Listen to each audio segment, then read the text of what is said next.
Xonanda Rayhon Ganiyeva intervyu berdi. Xonandaning aytishicha, Yigitali Mamajonov bolalariga hech qanday yordam bermaydi va ular hatto gaplashishmaydi. Yigitali Rayhonga ba'zan qanchalik qiyin ekanligidan hatto xabari ham yo'q, ammo ular qachondir gaplashishiga qarshi emasman, lekin erim ularning otasi menman, allaqachon 7 yil bo'ldi va ularni men qo'llab-quvvatlayapman, deydi. Uning bu so'zlari gapida turadigan inson ekanligidanmi yoki rashk qilishidanmi bilolmadim, deydi Rayhon Ganiyeva.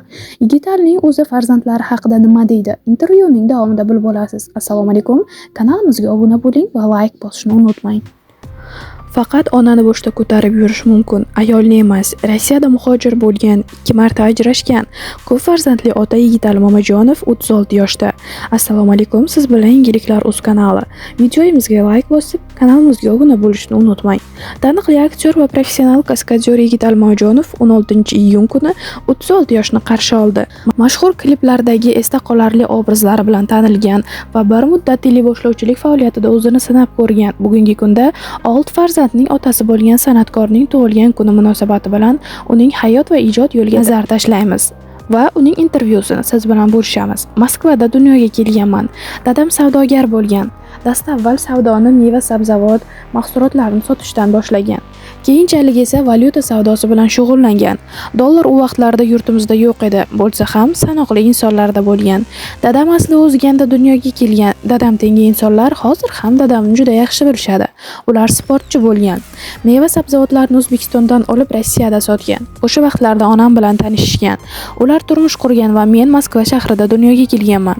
Moskvada uyimiz bo'lgan. 3 yoshimda ota-onam ajrashganlaridan so'ng alohida yashaganmiz. Dadam 8 yoshimda olamdan o'tgan. Bo'ldi, sizlarni ham o'zim bilan olib ketaman deganda oxirgi marta kelganlarida. Ammo o'sha voqeadan 3 oy o'tib, baxtsiz hodisa sababli vafot etgan. Aka yoki ukalarim bo'lmagan, deydi Yigitali. Ilk daromadimni sovuqda ishlab topganman. Birinchi gonorar bilan bog'liq xotiralar insonni quvontirishi kerak, ammo menda unday emas. 2011-yili Davlat filmida suratga tushganman. Bu filmdagi ilk katta rolim edi. Davlat filmi. Shart-sharoitlar boshqacha bo'ladi degan umid bo'lgan. Adashmasam qish oyi edi. Sovuqda eshakdek, shunday deyishga majburman. Ishlab, hamma ish bitgandan so'ng qo'limga 870 ming so'm gonorar berishgan, deydi aktyor Yigitali Mamajonov. Eng katta gonorarni Rayhon bergan. Yigitali Mamajonov sobiq rafiqasi bilan ijodiy hamkorlik va kliplar orqali tanishganini yashirmaydi. Rayhonning klipini tramplin bo'ldi desam adashmayman. Undan keyin Lola ham klipi syomkasiga chaqirdi. Kamerani o'zimga berib qo'yishdi. Real hayot ko'rsatib bergandek bo'lasiz. Ular boshqacha g'oyalar bilan muxlislarni hayratda qoldiradigan ijodkorlar edi. Loladan keyin Rayhon Samoda deb nomlangan klipiga chaqirdi. Katta gonorarni ham Rayhonning klipidan olganman. Chunki o'sha paytda o'zimni yulduz deb o'ylaganman. Birinchi, ikkinchi kliplarim bilan tanilib bo'lgandim. Qo'limga oz-muncha pul berishgan, lekin u pul menga kerakmas edi. Sababi mazza qilib ijod qilganman, deydi u. Kliplar sabab Yigitali Mamajonov bo'ldim. Agar umumiy xulosa qiladigan bo'lsak, hayotimda kliplar alohida o'ringa ega. Chunki shu kliplar sabab Yigitali Mamajonov bo'ldim. Hozirgi darajaga yetib keldim. Bu narsalarni inkor etib bo'lmaydi. Inson baribir kimligini unutishi kerak emas. Men bu narsadan uyalmayman. G'ururlanib aytishimning sababi aynan kliplar professionalizm darajasiga chiqib, sujetlar qiziqarli cho'qqiga yeta boshlaganda ijodimni boshlaganman. Bu ham bir omad. Institutdagi guruhimizda 25 ta bola bor edi. Orasida mendan ham iste'dodlilari bo'lgan, biroq kliplarga aynan meni chaqirishgan. O'rtacha iste'dodli bola edim. O'zimni zo'rman deya olmasdim, deydi aktyor. Rayhonning uyida ichkuyov edim. O'zbekistonda xizmat ko'rsatgan artist Rayhon Ganiyeva va aktyor Yigitali Mamajonov 2012-yilning noyabrida turmush qurgan. Juftlik 2014-yil may oyida egizak farzand ko'rib, ularga Islom va Imron deb ism qo'yishgan. 2016-yilning mayida esa Rayhon va Yigitalining nikohi rasman bekor qilingan. Egizak o'g'illar xonanda qaramog'ida qolgan. Men bir marta ichkuyovlikning issig'ini, sovug'ini tatiganman. Birinchi sobiq ayolim Rayhon to'yimizdan oldin menikida yashaymiz deb aytganida buni rad qilishga uringanman. Ichkuyovlik bu uyat, men erkak kishiman. Sening uyingda yashash mening g'ururimga tegadi. Kel, yaxshisi ijarada yashaymiz deganman. Rayhon mening onam vafot etgan. Onamdan yolg'iz yodgorim singlimni bu uyda katta uyda qanday qilib tashlab ketaman? Kim qaraydi unga? Yaxshisi vaziyatni murakkablashtirmaylik. Axir biz bir oila bo'lamiz. Seniki meniki yo'q, hammasi bizniki deb aytgan. Uylanishimdan oldin men o'zim bilmagan holda notariusda nikoh shartnomasiga qo'l qo'yib kelgan ekanman. Keyin bilsam, u shartnomada agar biz ajrashsak, hamma o'z mol-mulki bilan qolishi haqida band bo'lgan ekan. Men o'shanda u qanday shartnoma ekanini bilib qolganimdan keyin Rayhonga "Demak, siz menga ishonmayotgan ekansiz-da. Mening tuyg'ularim siz uchun ahamiyatsiz ekanda" deganimda, u yoshi katta qarindoshlari shuni xohlashayotganini aytgan. Hozir o'ylab qarasam, hammasini o'shanda to'xtatishim kerak bo'lgan ekan. U vaqtda to'yimizga ozgina qolgandi. Hammasini yaxshilikka yo'yib, uylanaman dedimmi, tamom, uylanaman deb qaror qabul qilganman. O'ylasam, Rayhon o'shanda ehtiyotkorlik jihatdan aqlli ish qilgan, lekin men 100% Rayhondan unday narsalar talab qilmas edim. O'zi men uning uyida yashashim uyatli narsa. Men yana qanday qilib boshqa narsa talab qilishim mumkin? Bundan ko'ra o'lib keta qolay. Unaqa harom luqmani yeganimdan ko'ra o'lganim yaxshi, deydi aktyor. Qozog'istonlik qizga uylandim, ammo bir-birimizga to'g'ri kelmadik. Yigitali Mamajonov Qozog'istondagi ijodiy safarlari chog'ida esa Nigina ismli qiz bilan tanishib qolgan va turmush qurish taklifini bergan. Uning ikkinchi turmushidan qiz farzandli bo'lib, u 2018-yilning 17-fevral kuni Qozog'istonning Chimkent shahrida dunyoga kelgan. Ammo aktyorning bu munosabati ham uzoqqa cho'zilmagan. Ikkinchi ayolim ham bir sinov bo'ldi. Inson baxtli bo'lishga arzimaydimi? Uni baxtli qila olaman deganman. Ikkinchi ayolimning ham birinchi turmushi bo'lmagan. Birinchi turmushidan 1-2 yil o'tib uchrashib qolganmiz. Qandaydir bir jihatlari yoqqani uchun ham erkak kishi so'qqa bosh bo'lib bo'ydoq yurishi yaxshi bo'lmagani uchun unga turmushga chiqish taklifini qilganman. Ozgina birga yashadik. Ularning tarbiyasi bizning tarbiyamizga to'g'ri kelmas ekan. Ularni ham yomonlamayman. Ikkinchi ayolim o'zimdan 4 yosh kichkina edi. U ham hayotida o'ziga yarasha qiyinchiliklarni, har xil odamlarni ko'rgan, oilaviy muammolarni bilgan, turli sinovlardan o'tgan edi. Mening xarakterim juda og'ir. Aytgan gapimni qildirmasdan bo'lmaydi. Bir narsani undan juda qattiq iltimos qilganman. Aytganimni qilmagan. U burchga rozi emasman, o'zim bilganimni qilaman degan. Unda mayli, bilganingni qilaver deganman. Qilmayman degandan so'ng uni urib johillik bilan aytganingizni qildirmaysiz-ku, to'g'rimi? Shundan so'ng u tomonga qarab yo'l yurilmagan. Demak, shunday bo'lishi kerak ekan. Bu ham xatolarimdan biri bo'lgan, deydi aktyor. Uchinchi ayolim bilan turmush qurganimizni ommadan yashirganman. Aktyor Yigitali Mamajonov turmush o'rtog'i aktrisa Muqaddas Sa'dullayeva bilan 2018-yilda tanishgan. Ularning uchrashuviga O'zimizning yigitlar nomli shou dasturi sabab bo'lgan. Aktrisa o'shanda o'g'li Abubakirni dunyoga keltirgunga qadar Yigitali bilan oila qurganini yashirgandi. Ayolim bilan ko'rsatuv syomkasida tanishganmiz. U paytda menga ham, unga ham qiyin vaziyat edi. Oilaviy ajrim, keyingi ruhiy muammolarni yengish uchun vaqt va ruhiy madad kerak edi. Biz avvaliga bir-birimizni ruhiy ko'mak berish uchun gaplashganmiz. Keyinchalik munosabatlarimiz jiddiylashgan. Uning sabrli ekanini va aytgan gapimni qonundek qabul qilishini sezganman. Avvaliga oila qurganimizni odamlardan yashirganmiz, ammo o'g'lim tug'ilishi arafasida hammasi oshkor bo'lgan, deydi Yigitali Mamajonov. Tug'ruqxonada ikkimizni ko'rib hayron qolishgan. Muqaddas Sa'dullayeva. Yigitali Mamajonovning 3-turmushidan Abubakir va Xadicha ismli farzandlar dunyoga kelgan. U hozirda Muqaddas Sa'dullayeva bilan turmush kechirmoqda. Aktrisa ko'z tegish sabab turmush o'rtog'ining xohishi bilan oila qurishganini ma'lum qilmagani haqida gapirdi. Turmush o'rtog'im ham mengacha 2 marta oila qurgandi. Men avvalgi oilalarimni ommadan yashirmagandim. Menimcha ko'z tegdi. Shu bois siz bilan bo'lgan nikohimizni hozircha hech kimga aytmaymiz degan. Uning gapini qonun deb bilganim uchun oila qurganimizni eng yaqin dugonam Shahzoda Muhammedovaga ham aytmaganman. Homilador bo'lmasimdan avval birga restoranlarga borardik, ammo homiladorligim sezila boshlagach, hatto birga ko'chaga ham chiqmaganmiz. Ba'zan bu holat qachongacha davom etar ekan deb o'ylardim. Quruq kunim kelgandan birgalikda tug'ruqxonaga borganmiz. Ikkimizni birga ko'rib ko'pchilik hayron qolgan. O'g'lim Abubakir dunyoga kelgandan keyin menga ajoyib surprizlar tayyorlangan. Ya'ni oila qurib farzandli bo'lganimizni ommaga oshkor etgan. Yig'lab yuborganman, deydi aktrisa Muqaddas Sa'dullayeva. Ayolimning rashki sabab ajrim yoqasiga keldik. Muqaddas bir necha yildan buyon deyarli ijod qilmaydi. Faqatgina turmush o'rtog'i bilan partnyor sifatida suratga tushadi xolos. 2022-yili esa Muqaddas Sa'dullayeva va Yigitali munosabatlariga darz ketgani va ular alohida yashayotgani ma'lum bo'ldi. Aktrisa turmush o'rtog'ining xonadondan ketgani va farzandlarini yolg'iz tarbiyalayotgani haqida bir necha videolar joyladi.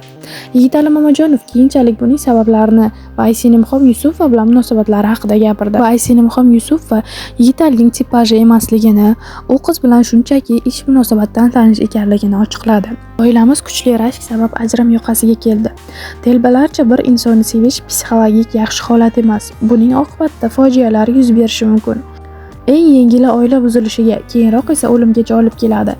Ayol kishi o'zini bilib-bilmay ko'nglingizni og'ritadigan, nafsoniyatingizga tegadigan gaplarni gapirib qo'yadiki, shunaqa paytda shuncha umrimni, vaqtimni, energiyamni shu ayolga sarflab kelayotganim qanchalik to'g'ri ekan? Bundan keyin hayotimni baxshida qilib, bu inson bilan yashash to'g'rimikan? Arzimaydi-ku bu inson deb o'ylab qolasiz. Bu fikr sekin-asta kuchayaveradi. Kuchaygandan keyin yana gapirib qo'yadi. Aynan mana shunday vaziyat bizning oilamizda ham bo'lgan. Rashk, qattiq yaxshi ko'rish shaxsan menga kerak emas. Jinnilarcha yaxshi ko'radigan insonga siz bugun egib yashashingiz kerak. Men bunday sevgiga tayyor emasman. Bu narsa meni bezillatadi. Bu dunyoda hech bir jonzot haqiqiy, tubsiz, beg'araz sevgiga arzimaydi. Bunday sevgiga faqat Alloh munosib. Meni bunday sevishlari kerak emas. Ayol kishi erini hurmat qilishi kerak, deydi Yigitali Mamajonov. Oradan bir necha oy o'tib, oila rishtalari yana qayta tiklandi. Yigitali turmush munosabatlarini yaxshilagach, oilaviy umra safariga borib qaytishdi. Undan so'ng bir necha muddat teleko'rsatuvlarda birga boshlovchilik qilishdi. Butun O'zbekiston meni abyuzer er deb biladi. Meni negadir vahshiy, abyuzer erlar qatorida deb bilishadi. Turmushi o'xshamagan, baxtsiz ayollarning taqdiriga men sababchi emasman.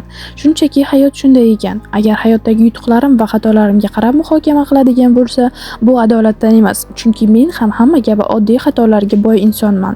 Beayb Parvardigor. Erkak ayolni boshida ko'tarib yursa muvozanat buziladi. Faqat onani boshida ko'tarib yurish mumkin, ayolni emas. Chunki aksincha bo'lsa muvozanat buziladi. Erkak ayolni yaxshi ko'rishi, unga mehr berishi kerak. Baxtning yana bir kaliti erkak va ayol o'z chegaralarini nazorat qilib turishi kerakligida deb bilaman, deydi aktyor. Yigitali Mamajonov Mendirman Jaloliddin tarixiy seriali kastingidan nega norozi, nega jahli chiqqan? Jaloliddin Manguberdi tarixiy serialining kastingiga chaqirishdi. Kastingga bordim. Juda zo'r deya olmayman, chunki birdan juda tez bo'lib ketdi. Qo'lingda nimalar keladi deyishdi. O'zim haqimda ma'lumot berdim. O'qiganimni, serial, kino, kliplarda suratga tushganimni ma'lum qildim. Ot minishni bilasanmi deyishdi. Film minishni ham bilaman dedim. Xohlasangiz tryuklar ham qila olaman dedim. Uni ham ko'rsatganimdan so'ng, "Voy zo'r Yigitali" deb qoyil qolishgandi. Ammo meni bu rolga olishmadi, chunki Jaloliddin o'ynayotgan turk aktyori men ko'rsatgan ishlardan birortasini ham qila olmas edi. Ularga bu narsalarni qilishga ancha bor edi. Maqtanish emas, hali ancha bor. Chunki bu ishlarni u aktyorlarning o'rniga qilish uchun kaskadyorlarga pul to'lashadi va ular qilishadi. Biz esa bu ishlarni o'zimiz qilamiz. Kerak bo'lsa rolni ulardan yaxshi o'ynab ham bera olamiz. Faqat yaxshi rejissyor bilan ustimizda ishlasak kifoya. O'sha rol bilan yashaymiz, kerak bo'lsa. Xullas keyin serialga chaqirilganim ham yo'q, deydi aktyor Yigitali Mamajonov. Hozirda Yulduz Rajabovaning turmush o'rtog'i Emre Kvaljimning ustidan shunday gapirib, san'atda sog'lom raqobat bo'lmaydi. Faqat sportda sog'lom raqobat bo'ladi deb bilaman. Ammo san'atda sog'lom raqobat hech qachon bo'lmaydi va bo'lmagan ham. Bu kasbda bunday bo'lishi juda qiyin. Masala shuning uchun bu borada chuqurlashish yoki o'ylab yurish ham kerak emas. U sohada inson birovni emas, o'zini nazorat qilish kerak. Chunki kimnidir nazorat qilsangiz, o'zligingizdan ketib adashib qolishingiz mumkin. Shu sababli faoliyatim davomida kimgadir raqobatchi sifatida qarab emas, kim bilandir bellashmaganman. Chunki raqobat sifatida qarasam, ular bilan kurashishimga to'g'ri keladi. Lekin menga kimdir, nimadir, kimgadir nimani isbotlash kerak emas, deydi aktyor. Taniqli aktyor va professional kaskadyor Yigitali Mamajonov 16-iyuldan ortiq seriallar va filmlarda xonanda Rayhonning sobiq turmush o'rtog'i o'zining ichki o'rlariga tushgan sovuqni ko'rgani, olish ishi va yaqinda Yulduz Rajabova va Asal bilan yaxshi turmush ishlaganman. Aktrisasi Yulduz Rajabova hamda nega Emredan o'zini zo'r deb bilish haqida batafsil gapirdi. Assalomu alaykum, yangiliklar bo'ldi, deydi aktyor. Like bosing va qo'ng'iroq tugmasini bosishni ham unutmang. Yigitali Mamajonovning intervyusining davomida qiziq bo'lsa, serial kastingidan nega norozi, qanchalik to'g'ri yoki noto'g'ri ekanligini yozib qoldiring. Kastingiga chaqirishdi. Kastingga bordim. Juda zo'r deya olmayman, chunki birdan juda tez bo'lib ketdi. Qo'lingdan nima keladi deyishdi. O'zim haqimda ma'lumot berdim. O'qiganimni, serial, kino, kliplarda suratga tushganimni ma'lum qildim. Ot minishni bilasanmi deyishdi. Film minishni ham bilaman dedim. Xohlasangiz tryuklar ham qila olaman dedim. Uni ham ko'rsatganimdan so'ng, "Voy zo'r Yigitali" deb qoyil qolishdi. Ammo meni bu rolga olishmadi. Chunki Jaloliddinni o'ynayotgan turk aktyori men ko'rsatgan ishlardan birortasini ham qila olmaydi. Ularga bu narsalarni qilishga ancha bor. Maqtanish emas, rostdan hali ancha bor. Chunki bu ishlarni u aktyorlarning o'rniga qilish uchun kaskadyorlarga pul to'lashadi va ular qilishadi. Biz esa bu ishlarni o'zimiz qilamiz. Kerak bo'lsa, rolni ulardan ham yaxshi o'ynab bera olamiz. Faqat yaxshi rejissyor bilan ustimizda ishlasak kifoya. O'sha rol bilan yashaymiz, kerak bo'lsa. Xullas, keyin serialga chaqirilganim ham yo'q, deydi aktyor norozi bo'lib. Men suratga olish ishlari davomida Yulduz Rajabova va Asal juda yaxshi til topishib, kelishib ishlaganman. Biz juda yaxshi edik. Odatda partnyor tanlamayman. Muhimi, fikrimiz to'g'ri kelsa, men bog'dan kelganimda sherigim tog'dan kelmasa bo'ldi, deydi aktyor. Yigitali Mamajonov Qozog'istondagi ijodiy safarlari chog'ida esa Nigina ismli qiz bilan tanishib qolgani va turmush qurish taklifini bergani, uning ikkinchi turmushidan qiz farzandi bo'lgani haqida ham aytib o'tdi. U 2018-yilning 17-fevral kuni Qozog'istonning Chimkent shahrida dunyoga kelgan. Ammo aktyorning bu munosabati ham uzoqqa cho'zilmagan. 3-ayolim bilan turmush qurganimizni ommadan yashirganman. Aktyor Yigitali Mamajonov turmush o'rtog'i aktrisa Muqaddas Sa'dullayeva bilan 2018-yilda tanishgan. Ularning uchrashuviga O'zimizning yigitlar nomli shou dasturi sabab bo'lgan. Aktrisa o'shanda o'g'li Abu Bakrni dunyoga keltirgunga qadar Yigitali bilan oila qurganini ommadan yashirgandi. Intervyuning davomi Yigitalining Rayhon bilan munosabatlariga nega nuqta qo'yilgan sababi va boshqa faktlar sizga qiziq bo'lsa, kanalimizdagi oxirgi videoni tomosha qiling. Bizga obuna bo'ling, like bosing va qo'ng'iroq tugmasini bosib qo'yishni ham unutmang.